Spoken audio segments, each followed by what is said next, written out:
Good morning, everybody.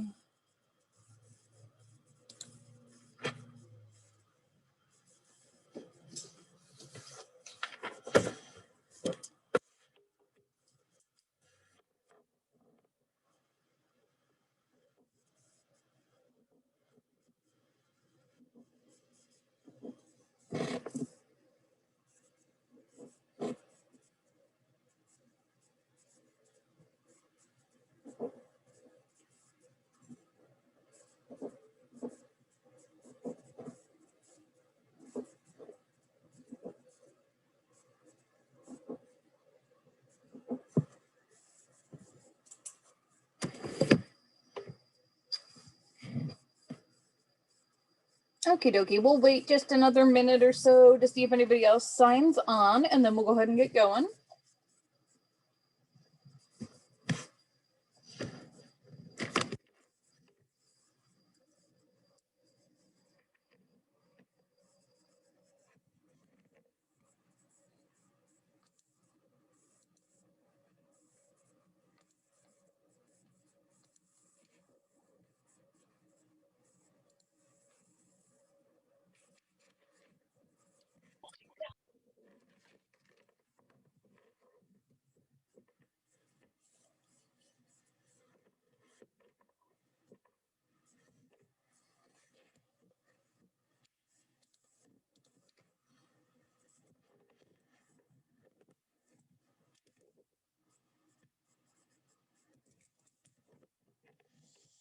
Alrighty, I'm going to go ahead and get started just because we have a lot of ground to cover.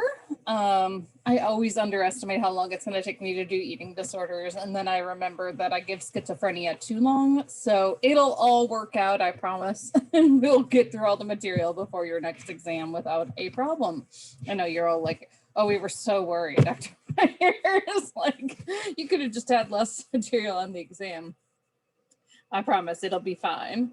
Alrighty, so I'm going to go ahead and share screen. We'll finish the eating disorders lecture, and then we will start the one on disorders of sex and gender. I'm going to go ahead and open our chat and open the video panel. Alrighty, so we were talking about eating disorders and how we treat them, and we do have some treatments that work. That being said, these are tough disorders to treat. A lot of times the people don't want to change. They feel like it's working, even if it's detrimental to their health. And so it can be really difficult to convince them that this is actually beneficial for them. So we had been talking about CBT for bulimia in particular. I believe there are a couple studies now validating CBT for anorexia, but for a long time, there was only one type of treatment that worked for anorexia, and that's family therapy, which we'll talk about next. So we have, just like with cognitive model for anything, we've got some sort of dysfunctional cognitions going on. Here they're going to be about the body, right, and about food, and that's going to play into the fear of weight gain. That's going to lead to those dieting practices, as we talked about. That leads into binge eating, not only because of the emotional components that go along with that, but also just because sometimes you get really hungry, right, when you're doing this extreme dieting. That leads to those purging behaviors, which have all their potentially negative effects. And then you get those post-purge effects we've talked about of guilt and shame. And that will lead right back up into the dieting practices. And this just becomes a self-perpetuating cycle, unfortunately.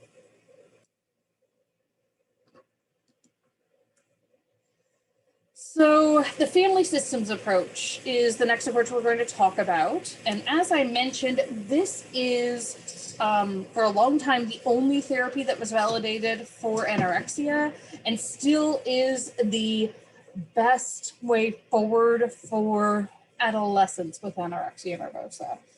So in the family systems approach, honestly, regardless of the disorder, the whole family is the client.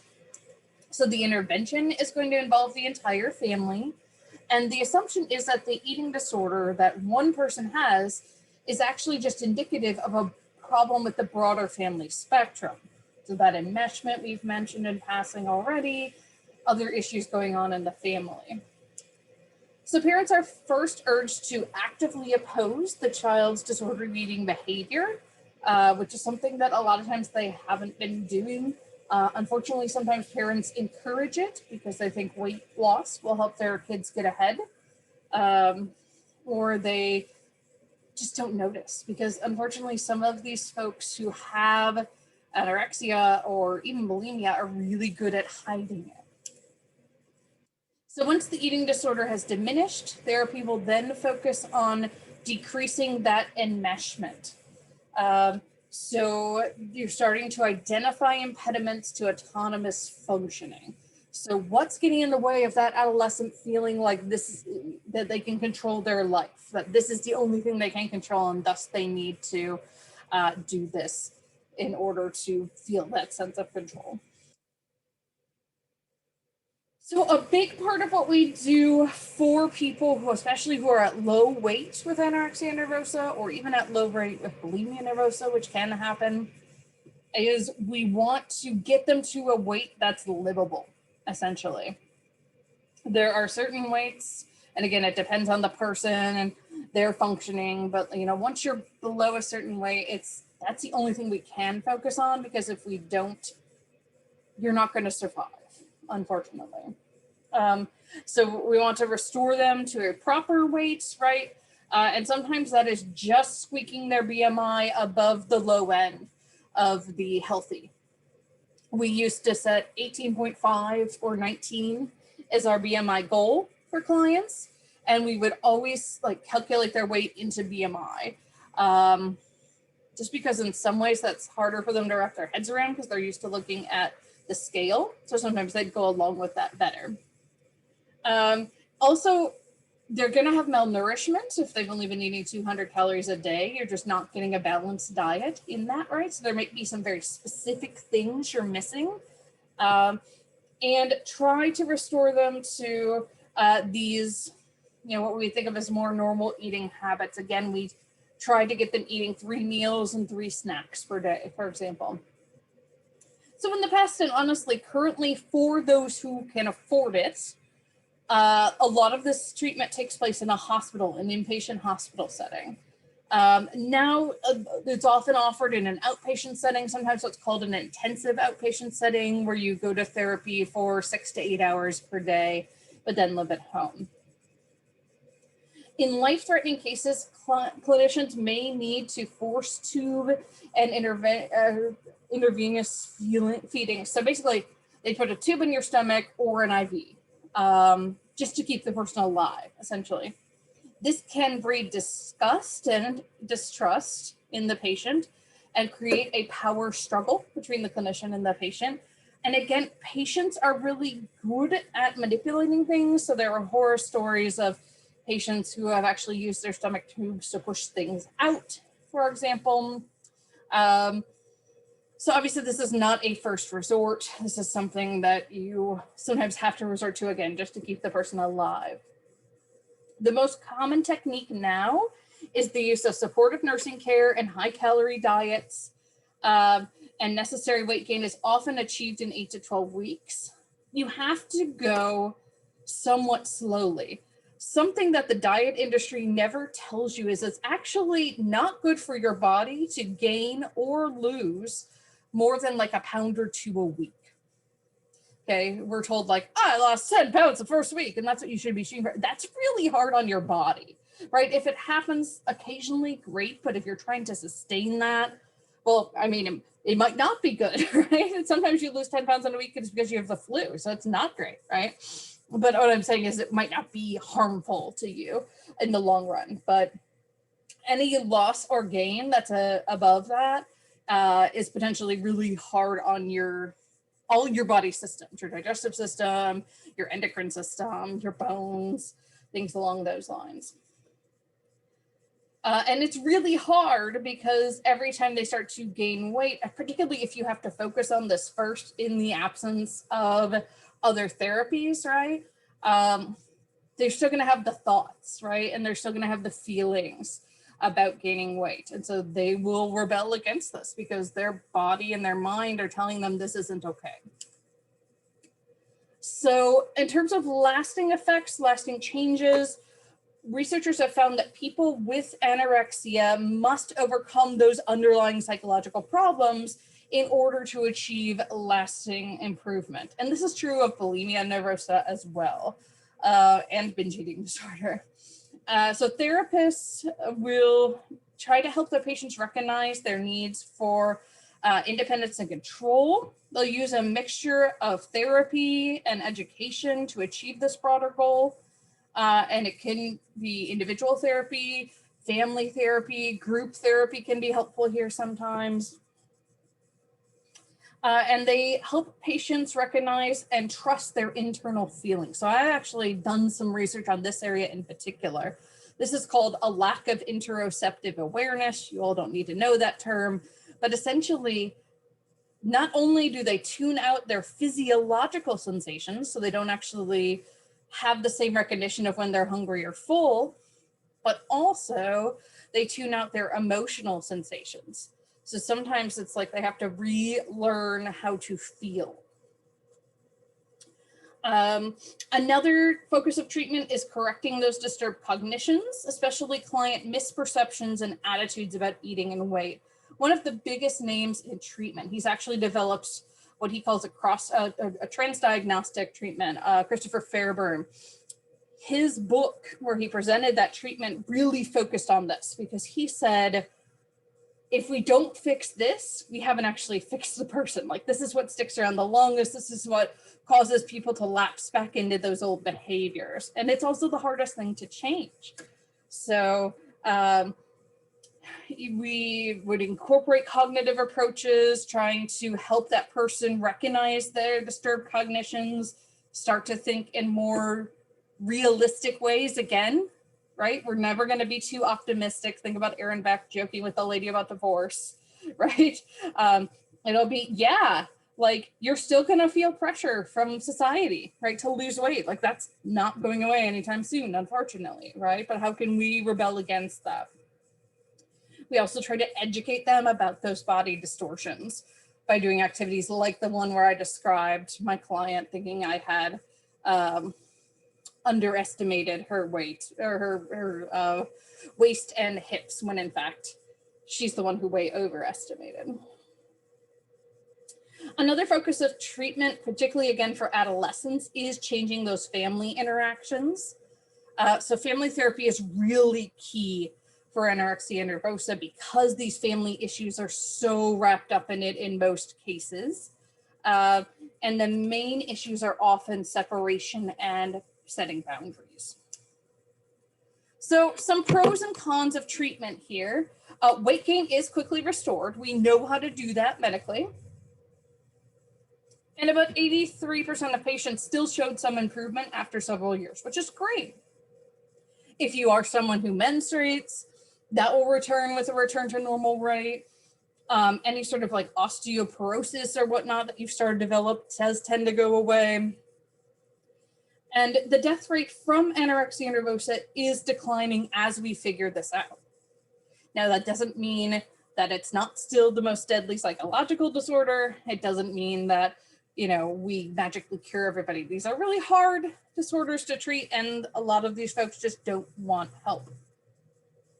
Some negatives. So as you saw, okay, so if 83% show improvements, that means 17%, close to 20%, still remain trouble for years. Recovery is not always permanent. So these behaviors recur in at least 1/3 of recovered patients, usually triggered by some sort of stress. And for the rest of their life, they typically still express concerns about body shape and weight. And again, this is where Fairburn's point comes in about needing to really address these. The other side of the coin is, show me a person in Western culture who doesn't at least sometimes worry about their body shape and weight, right? So there's some of this, unfortunately, is that normative discontent that we talked about because of how problematic our society is.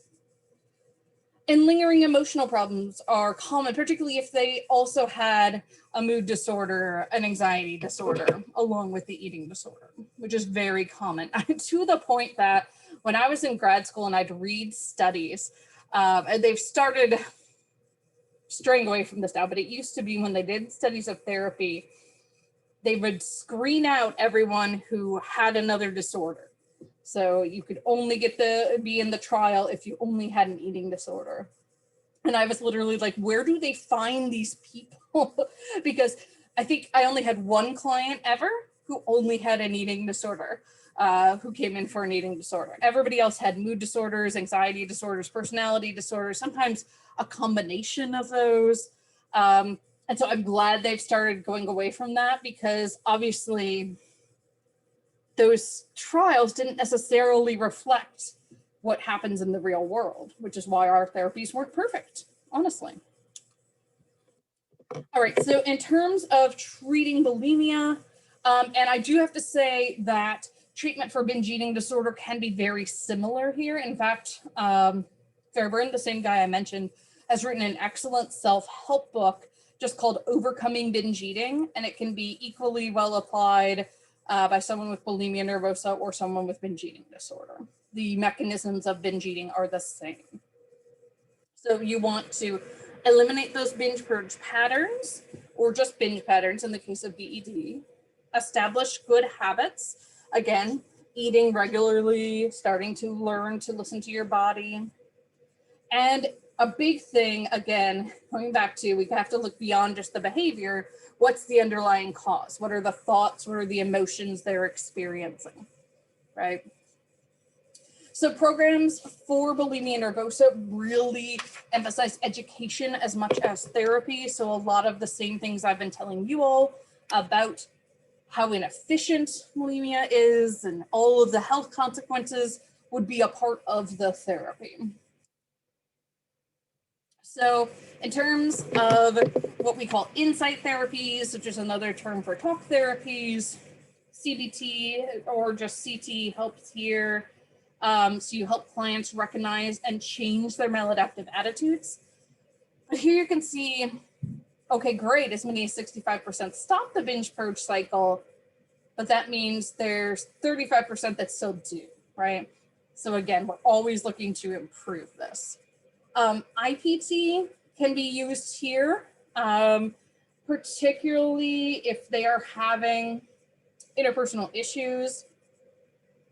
And so just like depression, you know, if CBT doesn't work for you, doesn't resonate with the client, IPT might be the solution and works well as well. Self-help group, self-care manuals. So there've actually been really interesting studies where they compare like traditional therapy to a clinician guiding someone through a self-help book to someone just doing the self-help book. And it's about comparable. If you use one of these actually validated self-help books. I mean, there are lots out there. I'll tell you all kinds of stuff, like, you know, no offense to anyone who's into this, but like using crystals is not going to cure you of your eating disorder, right? But if you use one of these ones like Fairburn's that has a lot of research behind it, it's actually pretty effective, which is great because not everyone has access to a therapist who has training in this. All right, oh, and the other thing I should say, which like wasn't as much of a thing when I originally made this PowerPoint 15 years ago, is more and more therapies are starting to either incorporate or be put entirely onto apps so that people can kind of walk through them on their phone, which is really cool. All right, so the behavioral components here are included as a supplement to cognitive therapy, but honestly, most people who are treating bulimia would incorporate some of these. So self-monitoring is used here through what we call food diaries. So we have them write down things like, you know, where were you when you were eating? Was anyone with you or were you alone? Was it a binge? You know, did you purge after? What emotions were you experiencing? And what we're doing is looking for patterns. And so then we can say, look, like every time you're alone and you're feeling just gross, right? Stressed, guilty, disgusted, that's when you're binging. So what can you do instead in that scenario? And so we come up with things like, well, I could call a friend, or I could try going for a walk, things along those lines. And then you can also do exposure and response prevention, just like with OCD.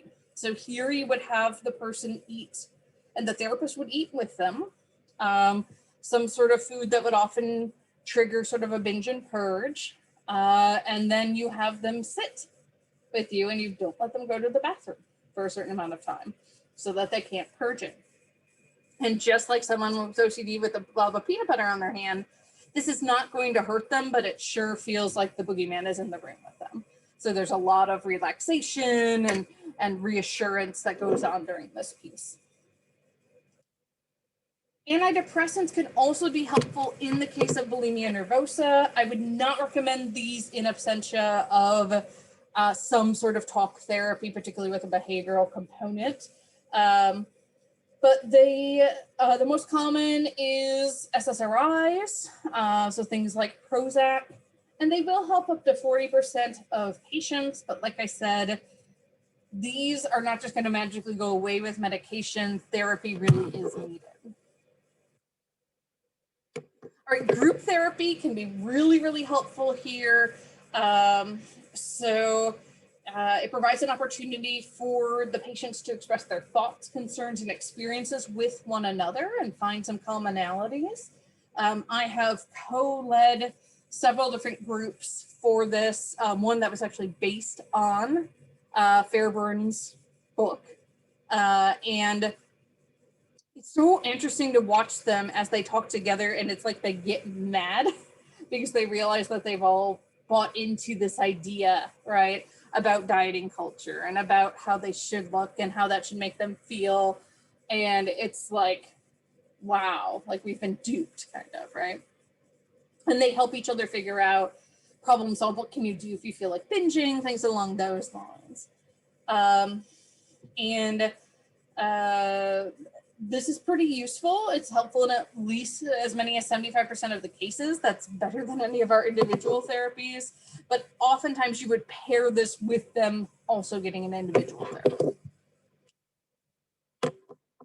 Left untreated, bulimia can last for years. I actually did a workshop with Fairbairn maybe 7 or 8 years ago now, and he talked about a case he had who was a nun, and because of the living setup within her convent, she was able to hide this for 20 years from other people. So it's not something that just goes away on its own in most cases. But because Fairbairn is, I kind of joke and say he's magic, it's really that his therapy works really well and that he believes so much in it that clients buy in, I think. But he was able to help her stop completely within 20 sessions, so about 6 months, which is just sort of amazing.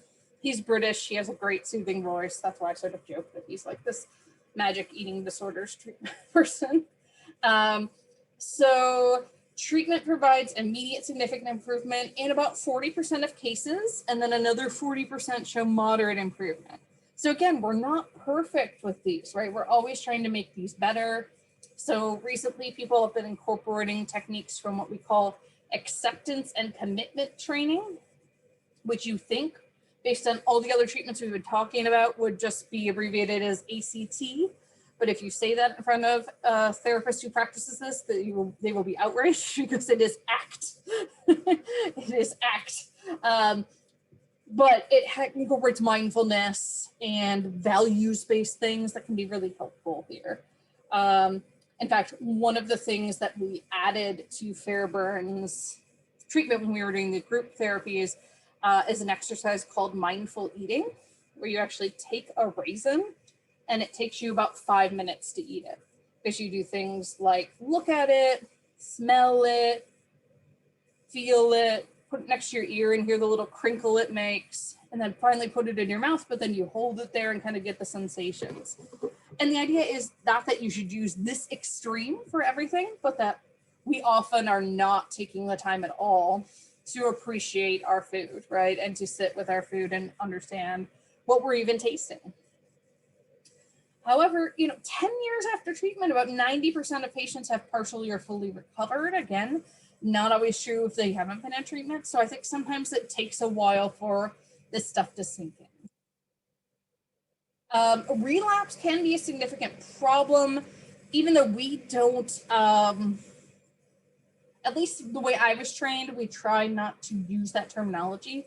We would tell them, if you go back to binging and purging, it's not a relapse, it's just a lapse. And you just say, okay, that happened. It doesn't mean that I'm totally going back to it. And you just get back out your skills and you start doing things the way that you did in therapy again. Often triggered by stressful life events. And they're more likely among people who have longer histories of symptoms, engaged in that purging by vomiting frequently, have histories of substance abuse because there are other psychological issues obviously at play there, and lingering interpersonal problems, which again is why something like IPT can be so helpful. The great thing too is that a lot of our treatments in psychology now tend to generalize beyond the problem that we're actually treating. So it may help improve overall psychological and social functioning. So if you also have depression or also have an anxiety disorder, even though this treatment isn't going to specifically target that, it can improve that by the power of generalization that comes out of treatment, which is cool. And that's certainly true for other treatments, for other disorders as well. All right, so where I've done some of my more recent research is looking at prevention and intervention. So how can we stop some of this before it starts? Or how can we start changing ideas about ourselves, our bodies, before they develop into something as full-blown as an eating disorder? So there are different ways we do this. So school-based programs are typically universal, so all students participate, but there are some that will focus on high-risk individuals. It's usually a series of lessons presented either by the researcher or by a teacher, often like the health teacher, for example.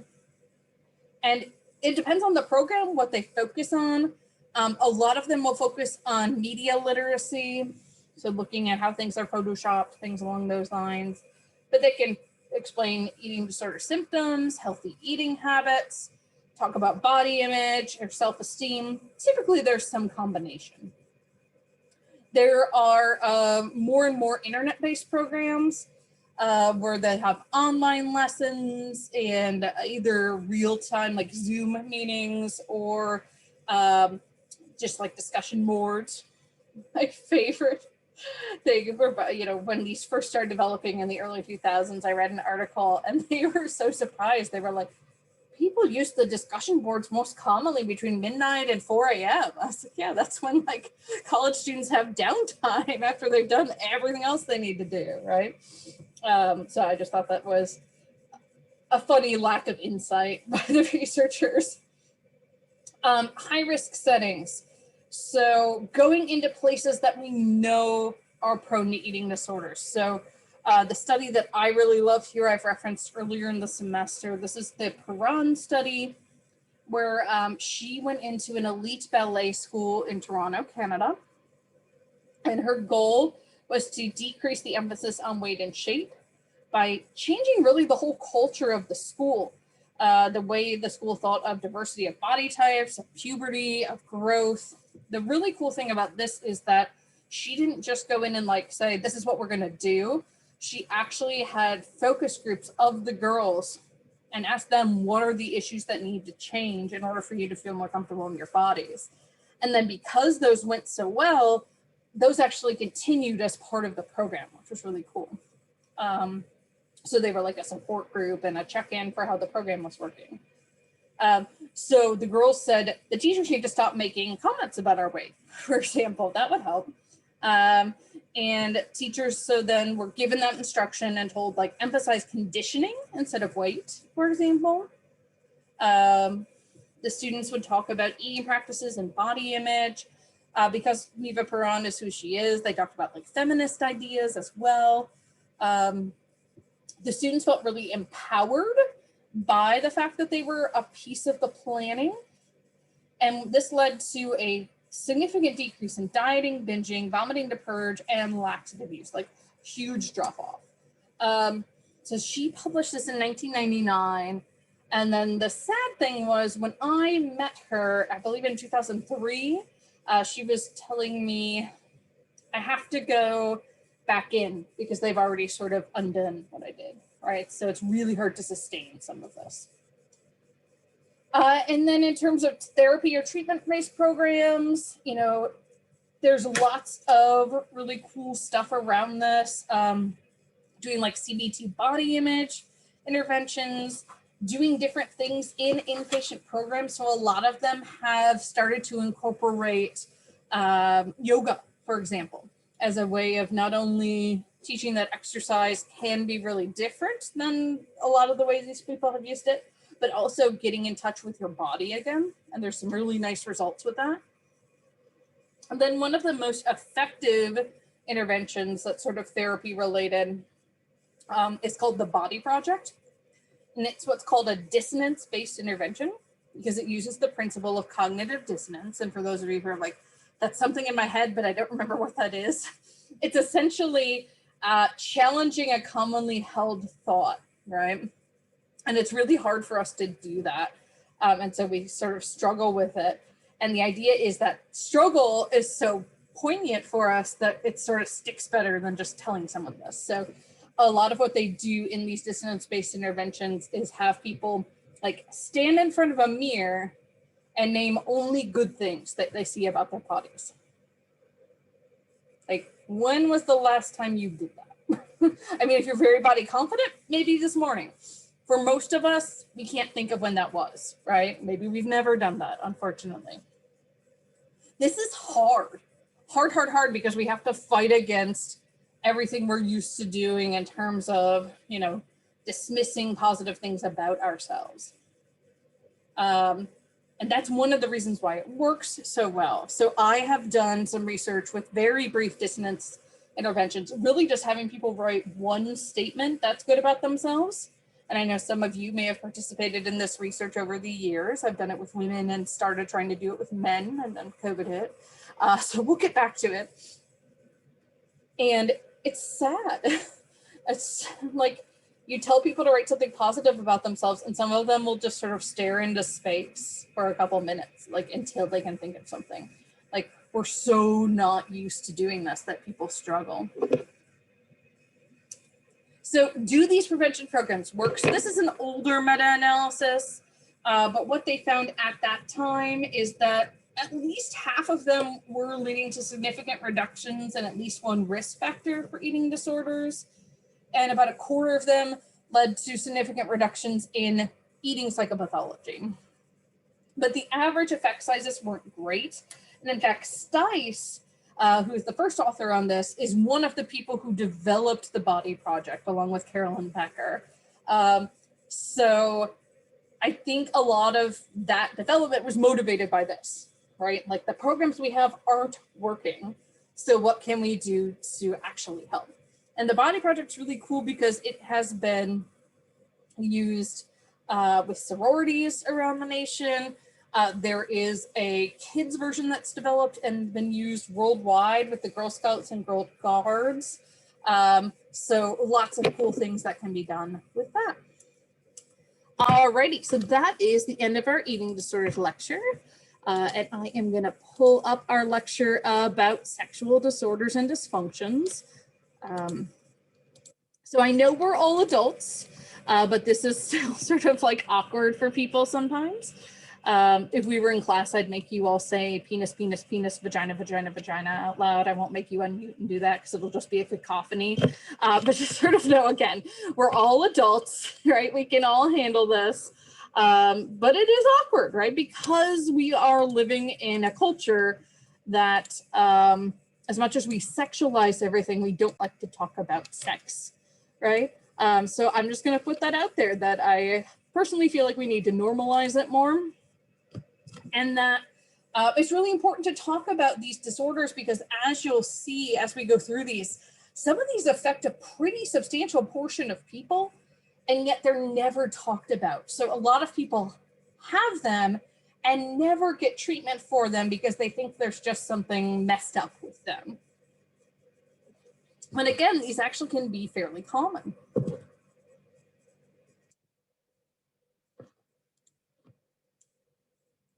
All right, so the types of disorders we're going to talk about here is really sort of disparate. So I got to sort of put that out there first. So experts recognize two general categories of sexual disorders. The first is sexual dysfunctions, which is problems with sexual responses that are psychological in nature. Obviously, if there's something physical going on, that's different, right? This should be treated by a medical doctor, although often there might be a psychological component as well. And then paraphilias is what we typically think of when we think of these disorders.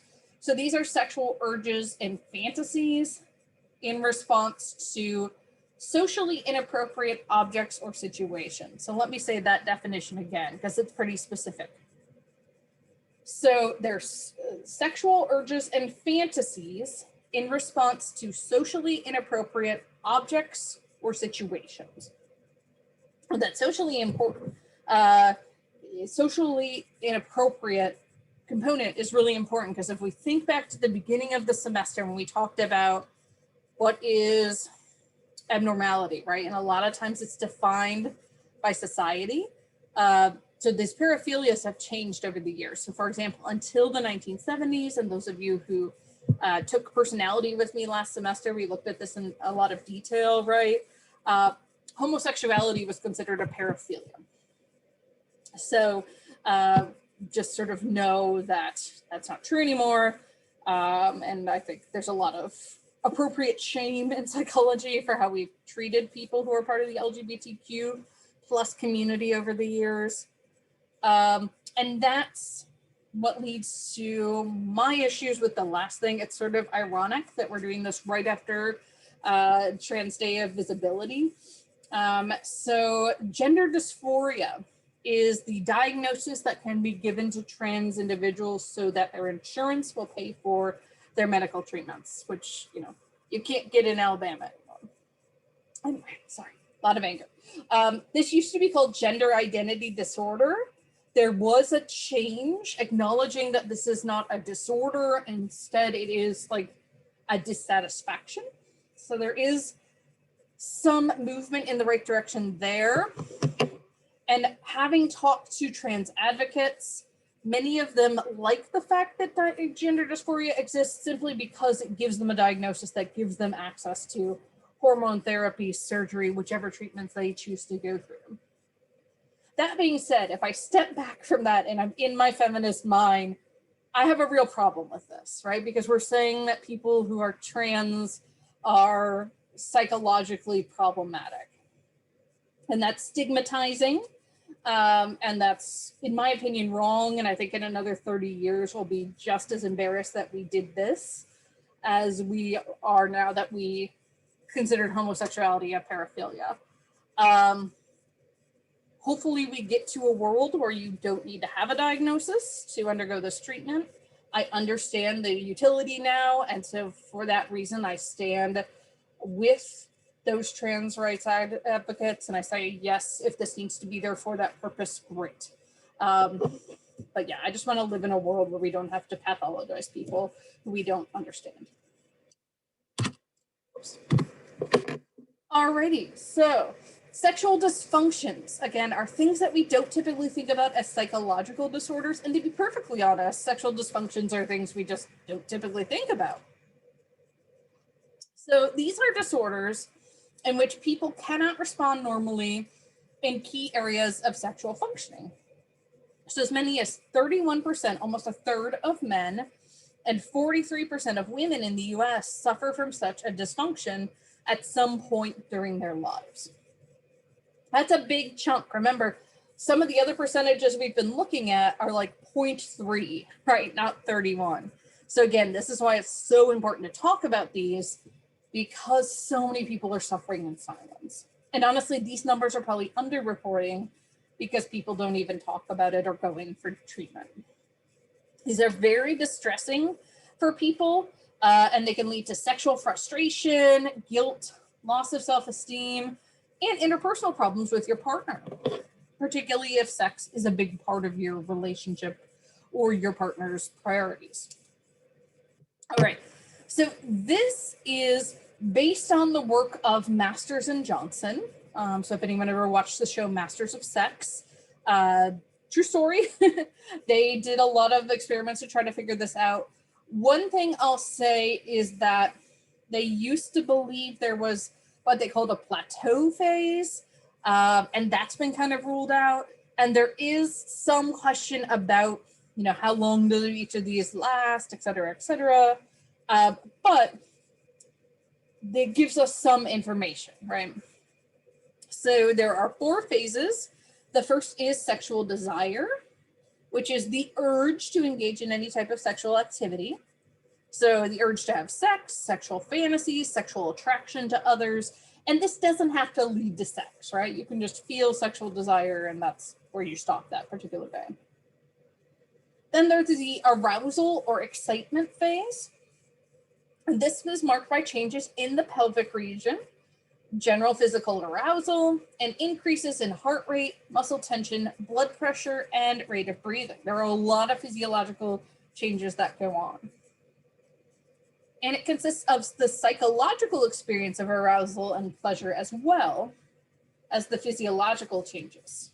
So in men, this is typically erection of the penis, which happens through a process called vasocongestion, which is the filling of the blood vessels and tissues with blood. So this is why this is sometimes called engorgement, because that is what's happening with the blood vessels and tissues. There's also something here called myotonia. I'll stick that in the chat. And myotonia is muscular tension.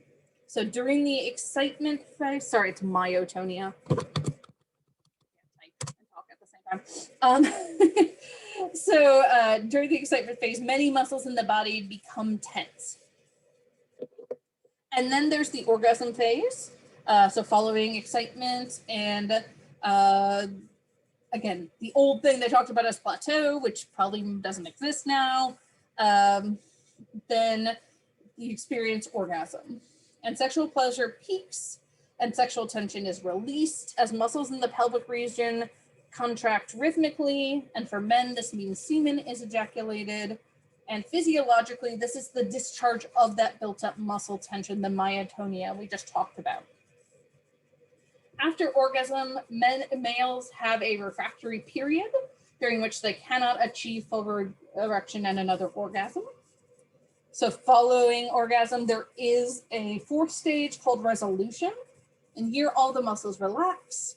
And anyone, regardless of gender identity or sexual organs present, experiences a deep state of relaxation. So as you can imagine, based on what I've just been talking about, this is a little bit different for women. So desire phase is identical. And then the arousal or excitement phase, in women, we have clitoral swelling, which is very akin to the swelling of the penis, the engorgement, similar filling of the blood vessels and the tissues. Fun fact, the clitoris actually has more pleasure sensors than the penis, even though it's smaller. Also, the clitoris goes up inside the body. It's actually a pretty elaborate organ, not just what we can see on the outside. And we didn't discover that for a long time because people just didn't study female anatomy. Anyway, and you also get vaginal lubrication as part of this as well. And then orgasm for women, the outer third of the vaginal walls contract. Physiologically, this is the discharge of built up muscle tension. Females in theory are capable of multiple orgasms. Not all women are multiply orgasmic, but they can in theory have them. And again, the resolution stage is the same. Really interestingly, you will see there's a separate line on here called resolution without orgasm. There's a whole bunch of reasons for this, as we will see as we get into these discussions. In sexual relations for many couples, female orgasm hasn't been a priority. We'll put it that way. I believe that is starting to change. I mean, certainly for some couples, this has always been a priority, right? But more and more people are realizing that this is, you know, a problem and something we should seek to change. I remember the first time I taught the WGS senior seminar, which I focus on the gendered body, right? I had a woman who had never taken a WGS class before and was sort of arguing like, well, you know, we're all equal now in terms of dating. And I was like, okay, what about orgasms? And she was like, no, there's no equality there. And she was like immediately on my side, right? And so I think that this is something, again, that women have been working to change, but is not always something that has been focused on. All right, so we're going to start by talking about disorders of desire. And what you'll see is that these disorders, these sexual dysfunctions, focus in on each of those phases we just went through. So we'll start with desire. And so again, just sort of reminding you, desire consists of an urge to have sex, sexual fantasies, and sexual attraction to others.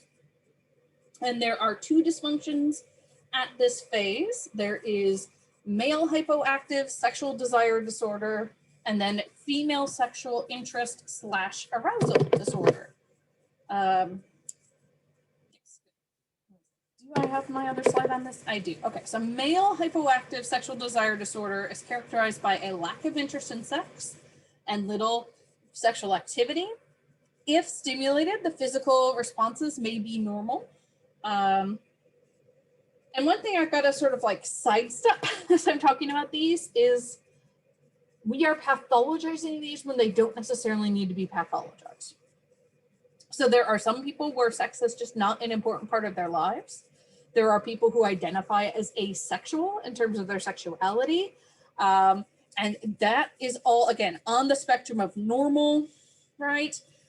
Where these come into play, just like most of the disorders we've talked about this semester, is that it has to be distressing to the person, right? If they don't ever get interested in sex and they, you know, don't care, it's not a disorder. It's not a dysfunction. I think that's really important because I think it's easy to take this idea, and our culture does a lot, and say like, that's completely abnormal. Oh my gosh, we need to help them. And they might not need help, right? There are people who just choose celibate lives or choose to express themselves in different ways. All right. The sexual desire disorders are prevalent in about 16% of men. And then the female sexual interest / arousal disorder is prevalent in about a third of women, 33% of women. So women here also lack normal interest in sex, rarely initiate sexual activity. Many experience little excitement during sexual activities, are unaroused by erotic cues, and experience few genital or non-genital sensations during sexual activity. Again, we need to sidestep here and make sure this isn't just the woman's partner not knowing what he or she is doing, or they, right? We live in a culture where sexual desire or sexuality and sexual behavior is unfortunately often defined and modeled by pornography, which doesn't always focus on female pleasure. Freud used to think that there were different orgasms, vaginal orgasms and clitoral orgasms for women. And of course, to Freud, only the vaginal was the right orgasm. More and more, we're finding that like vaginal orgasms on their own are not actually a thing, that you need clitoral stimulation. And even things that appear to be just vaginal orgasms are actually probably due to the fact that the clitoris, the inside structure of the clitoris actually attaches to the vaginal wall at some point, maybe at the point that people have traditionally called the G-spot. So it may be that all orgasms are clitoral, and if you're not dedicating any time to stimulation of the clitoris, there's an issue. Side note about this. People often say, is it clitoris or clitoris? You'll hear me use it interchangeably. I think it's technically clitoris, but we had a sexual education speaker while I was in high school who came in and talked about it being really empowering to call it the clitoris, like a dinosaur. So I do kind of like that explanation. All right, so here are the symptom checklists for these. So for men, it's persistent or recurring deficiency of sexual thoughts or fantasies and desire lasting 6 months or more. And again, you've got to have that distress or impairment. If you're just asexual and you're cool with that, it's not a disorder. Female sexual interest or an arousal disorder. So you have the lack of sexual interest and or arousal lasting 6 months or more and consisting of at least 3 of the following. So absent or reduced frequency or intensity of sexual interest, absent or reduced frequency or intensity of sexual thoughts and fantasies. The same thing for sexual initiation or receptiveness to a partner's sexual initiation. Same thing for sexual excitement or pleasure during almost all sexual encounters. Intensity or responsiveness to sexual cues, and intensity of genital or non-genital sensations during almost all sexual encounters. And again, here it also has to be distressing or impairing. An impairment here would be like getting in the way of your relationship, right? All right, so why do these occur? Well, lots of different explanations here. Probably just like all the other disorders we've talked about this semester, it's an interaction of all these, right?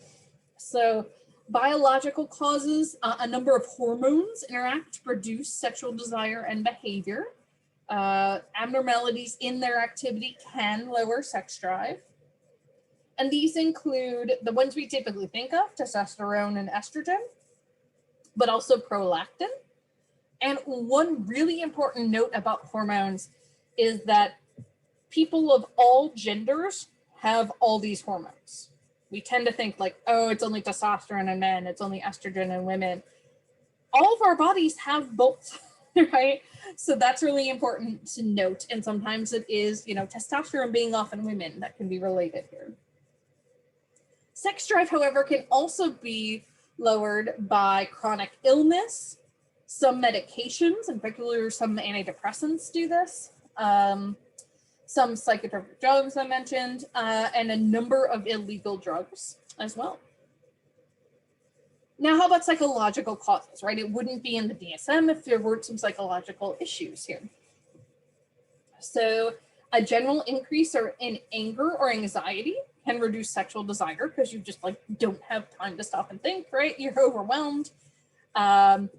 Fears, attitudes, and memories can contribute here as well. So if you have been sexually assaulted, sexually abused, right, you might be much less likely to experience sexual desire or not have that desire get mixed up with a whole bunch of other things in your mind. And certain psychological disorders, including depression and OCD, can be linked here, right? So depression, you just don't feel like doing anything, right? Imagine someone OCD who has a contamination fear engaging in sexual activity with all the fluids involved, right? It can be very stressful. Sociocultural causes, so attitudes, fears, and psychological disorders that contribute here occur within a social context. And many sufferers of these desire disorders are feeling other situational pressures, divorce, death of a loved one, job stress, infertility, really, really tough, right? If you've never known someone who's gone through infertility, it's like you have to have sex every other day, do this, do this, do this. And it just becomes like a job instead of, something that's fun and enjoyable. Relationship difficulty, right? You're not going to want to have sex with your partner if you're arguing necessarily. Cultural standards can impact the development of these disorders, right? So if you were always taught that sex is dirty or naughty, and it's something you should never do with anyone, but you should save it for that one special person in your life, right? You're going to be really confused when it comes to actually having sex. It's hard to unlearn that. And I mentioned trauma. Sexual molestation or assault is very likely to produce this. All right, so next we're going to talk about disorders of excitement. And so here we have female sexual arousal disorder and male erectile disorder. So this is that excitement or arousal phase of the sexual response cycle that's marked typically by those changes in the pelvic region, those increases in physiological things like heart rate, muscle tension, blood pressure, rate of breathing. And again, typically in men, we see the erection of the penis. Typically in women, we see the swelling of the clitoris and the labia as well, and also vaginal lubrication. And so here we still have female sexual interest / arousal disorder. Again, they smoosh these together in the DSM-5, which is why I've put it in both places.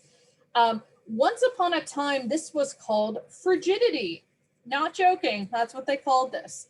That somehow this was just the woman being cold. Not like that she had psychological issues going on. Our field is very problematic in its history sometimes. And it's characterized by repeated inability to maintain proper lubrication or genital swelling during sexual activity. A lot of people, women who have this also have disorders we'll talk about next, like the orgasmic disorders.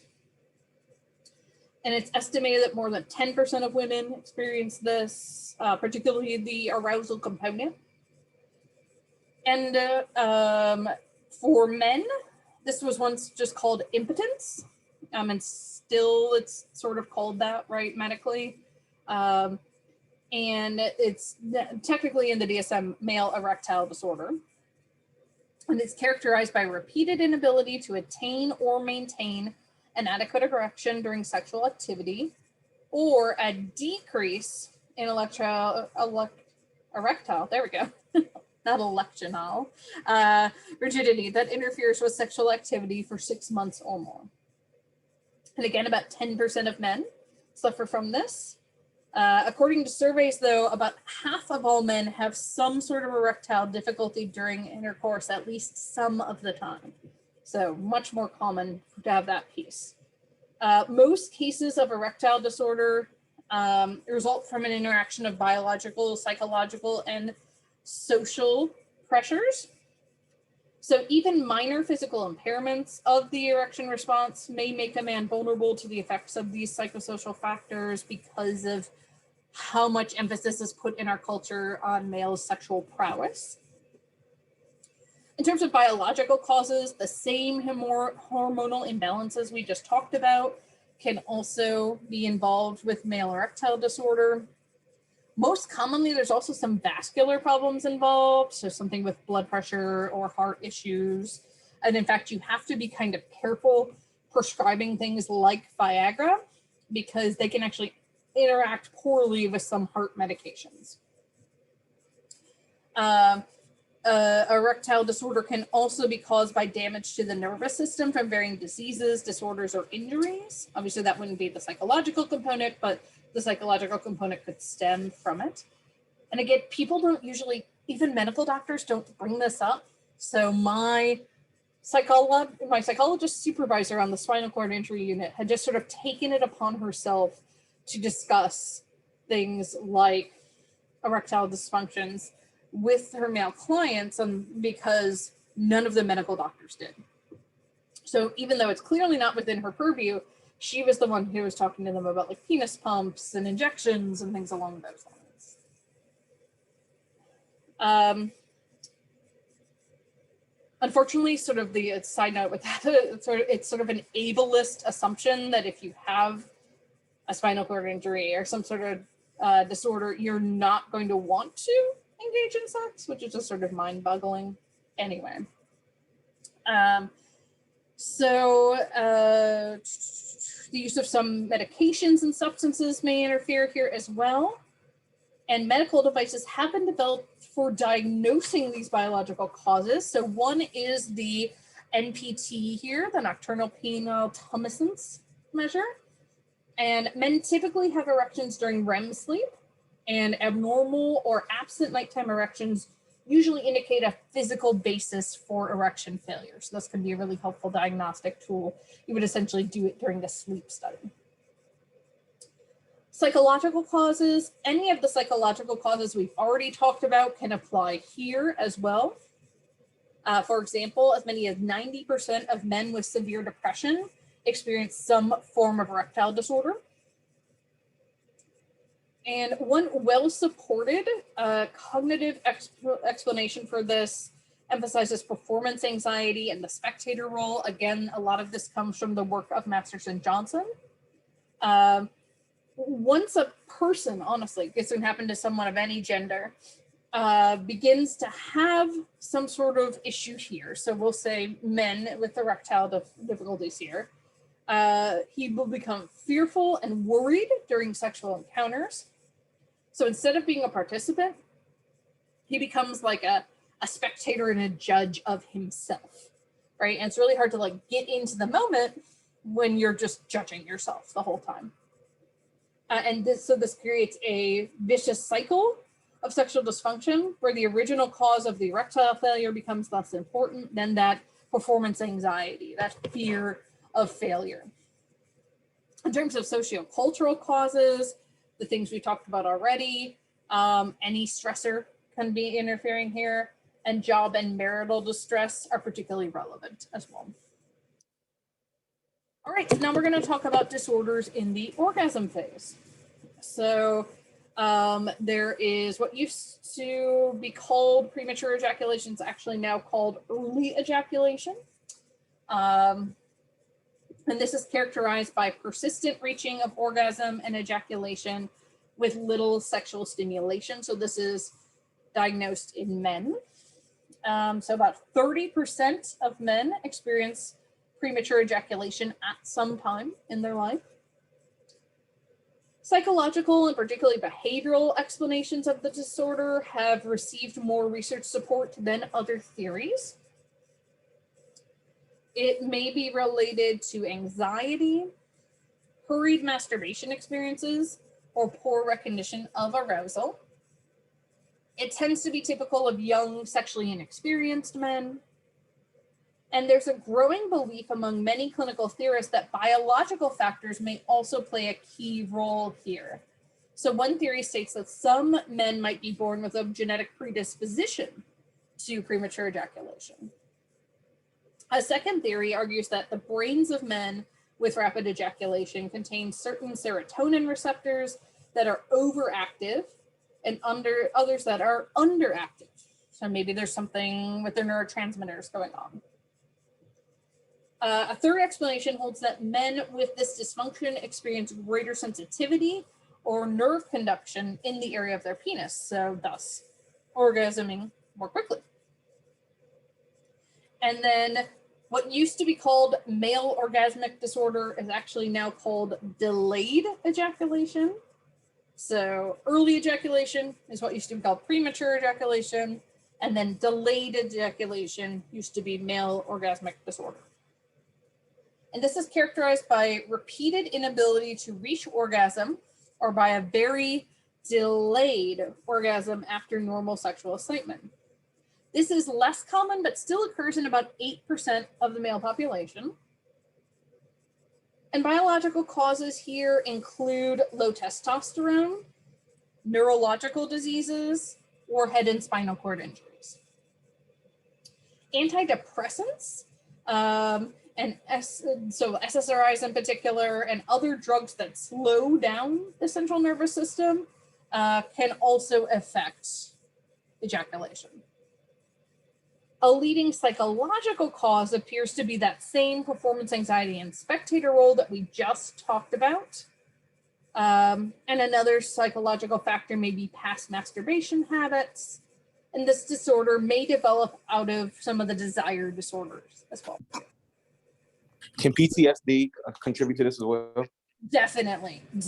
Yeah, really good point, Charleston. Yeah, so if you are just stressed by your PTSD, this could happen, right? But especially if your trauma was something of a sexual nature.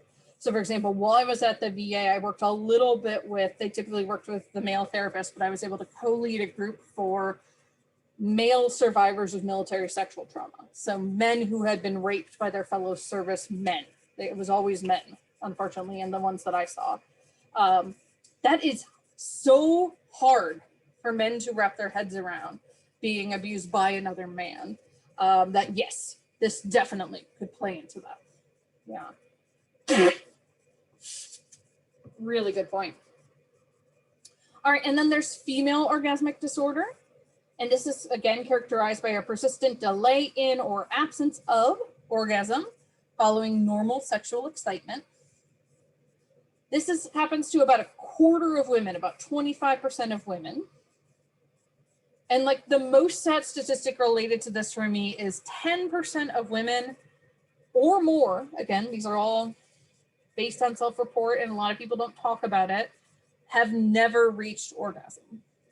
10%. And an additional 10% reach orgasm only rarely. Women who are more sexually assertive and more comfortable with masturbation tend to have orgasms more regularly. Just sort of makes intuitive sense, right? And female orgasmic disorder is most common in single women. We don't see it as much in married or cohabiting women, but if that relationship isn't great, right, we might see it there. And most clinicians agree that orgasm during intercourse is not mandatory for normal sexual functioning. And so that's why we saw that in the model of the cycle that we looked at for women. This is typically linked to those arousal disorders for women as well. So typically you would have both. And they tend to be studied together and treated together for that reason.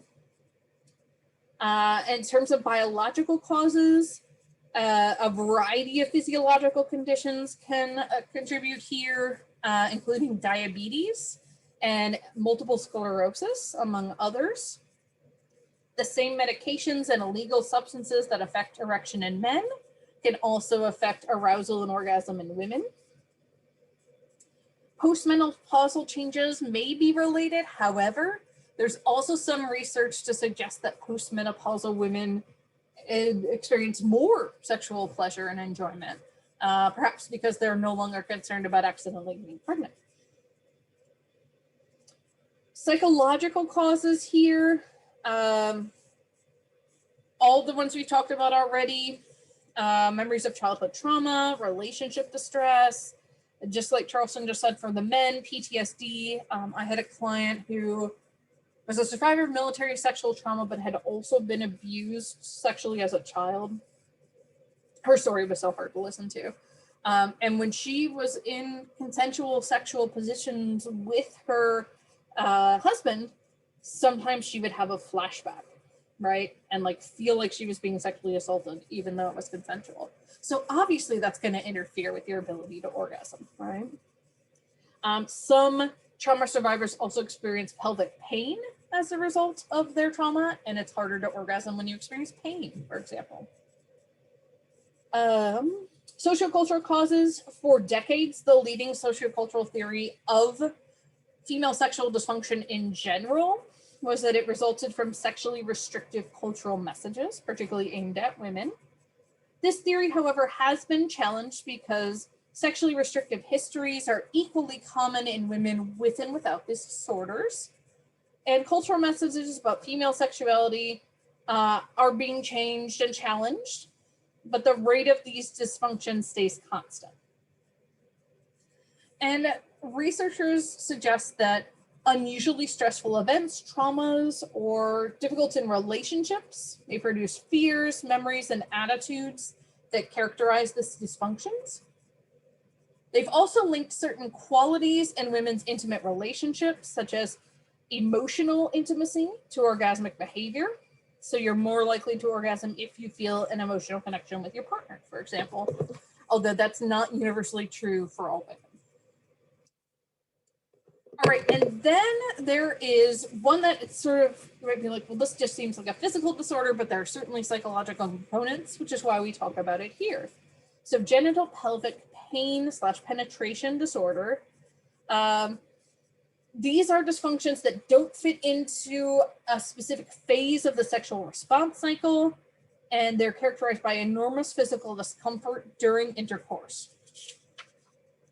So these are Persistent or recurrent difficulties with one or more of the following. So vaginal penetration during intercourse, vulval, vaginal, or pelvic pain during intercourse or penetration attempts, marked fear or anxiety about vulvovaginal or pelvic pain in anticipation of, during, or as a result of vaginal penetration, marked tensing or tightening of pelvic floor muscles during attempted vaginal penetration. And this is sometimes called vaginismus. And some women will actually, or people with vaginas, will actually have like muscular contractions as a result of this.